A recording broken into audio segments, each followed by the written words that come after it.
చెప్పచ్చు కదా ఎదిగానే. ఏంటి తండ్రి కొడుకులు హుషారుగా ఉన్నట్టున్నారు?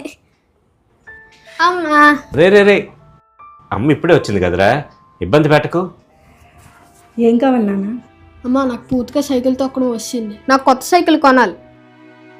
అవునా, వెళ్ళి మీ నాన్న ఇల్లు అడుగు. నాన్న ఇంట్లోనే కదమ్మా ఉంటున్నారు, నాన్నకి ఎక్కడ ఇవి డబ్బులు? నువ్వైతే జాబ్ చేస్తున్నావు, నీ దగ్గర డబ్బులు ఉంటాయని అడిగాను.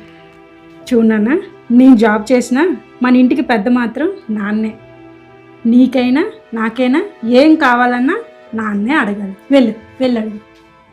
శ్యామ్, ఇందాక నుంచి అడగాలని నాతో అన్నది ఇదేనా? అవును నాన్న, అడిగితే మళ్ళీ బాధపడతావేమో అని. నువ్వు అడగపోతే నేను బాధపడతాను నాన్న.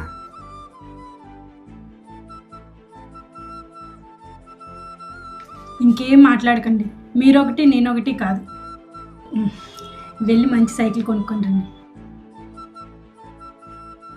జీవితంలో కొన్నిసార్లు ఓటమి చూసిన వాళ్ళకి ఇంట్లో వాళ్ళు అండగా తోడుగా ఉంటే మళ్ళా విజయాన్ని తప్పకుండా సాధిస్తారు.